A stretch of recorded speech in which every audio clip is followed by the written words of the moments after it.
In this demo video, we'll learn how to properly draw and shade drapery using black charcoal on toned paper.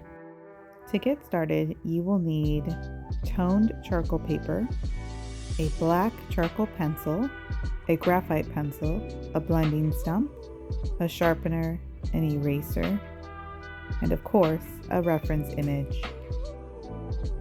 Once you're all set up, the first step is to begin with the gesture of the object you're trying to draw.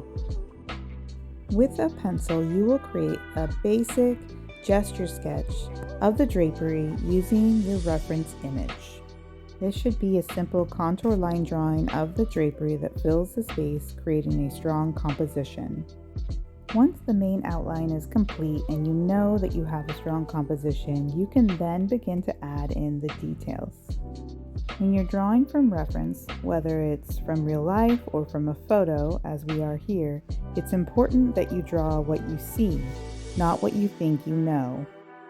So as you work, consider things like negative space, shape, the angle of a line, and the placement of these items as they connect to other items. As you begin to fill in the details of your drapery, know that it is absolutely okay that you end up erasing portions of your gesture drawing in order that you get a more accurate, detailed replica of the reference image. Don't forget to map out the cast shadows and the shadow shapes that you see in the reference image as well. When you feel good about your line drawing in graphite, you're ready to start with charcoal. Today I will be using a 6B General's charcoal pencil, which will allow me to get a nice range of dark values to lighter values.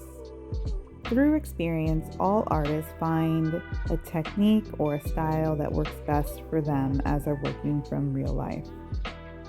One way I like to work is by starting with my darkest darks. So what I recommend you do is using your charcoal pencil and constantly referring back to your reference image, fill in all of the darkest values first. You really can start anywhere on the drapery, but as you can see, I'm starting from the left and working my way towards the right because I am right-handed. One thing you have to be aware of as you're working with charcoal is where you're placing your hand as you're working. Your hand can easily smear and smudge the charcoal just by accidentally resting it on top of your drawing. So always be aware of where your hand is as you go throughout the composition. Use the charcoal pencil to fill in the darkest darks and then allow those dark values to transition into the medium values. You can create those medium values by applying less pressure as you work.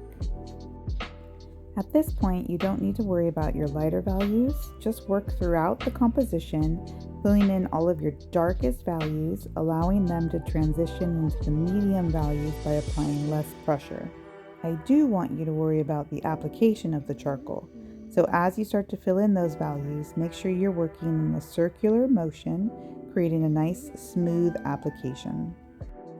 The other thing I want you to worry about is outlines. We want to avoid outlines when we're working with realism.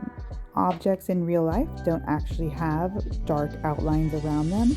The reason you see the difference between one object from another is because one object is going to be darker than the other.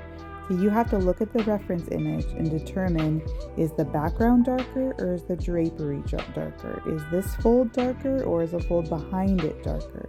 And then apply the correct value. When you have worked throughout the entire composition and you filled in all of your darkest values and you've allowed those to transition into your lighter values, you're ready to smooth out the value. Here you can see that I'm using a blending stump to smooth out the dark values I've already applied to my drapery. If you don't have a blending stump, you can take a piece of tissue and you can roll up the tip into a point. You can also use a Q-tip, which will allow you to create a nice smooth blend, just like a blending stump would.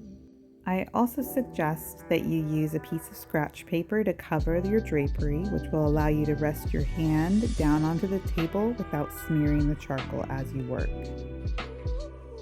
Slowly work your way around the entire composition, blending out all parts of the value that you've already applied. The blending stump will smooth out your dark values and then carry that value into your lighter areas. Don't cover the entire space. The gray toned paper acts as one of the light values as well. One thing that will happen as you're blending out your darkest values is the blending stump will pick up too much value, which you'll then carry into those lighter areas. And sometimes those lighter areas become too dark. So feel free to use your eraser to erase away any parts of the value on your drapery that have become too dark. So erase to get your highlights, clean edges, and lighter values. Another option, in case your blending stump is picking up too much value, is to rub the blending stump on a piece of scratch paper to get some of that value off of it. Make sure that you're constantly referring back to your reference image. Remember to draw what you see, not what you think you know, or not what you think the image should or does look like.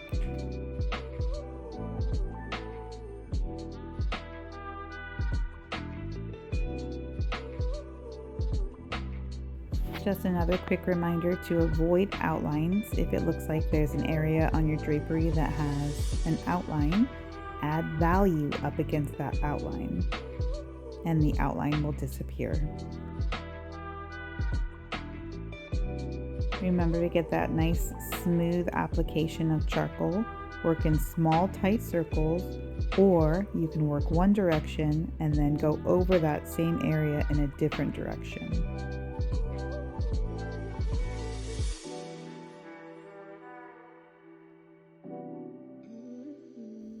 We're almost done. Make sure that you take one more look at your work, that you refer back to that reference image, and that you work your way around refining all areas.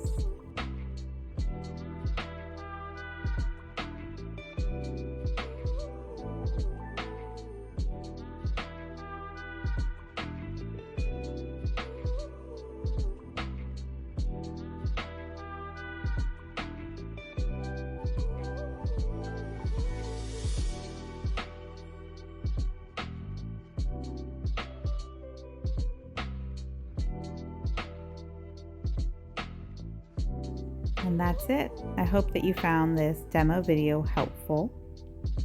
For more lessons, ideas, and inspiration, make sure that you follow us at Art Teacher Fusion. Thanks for watching.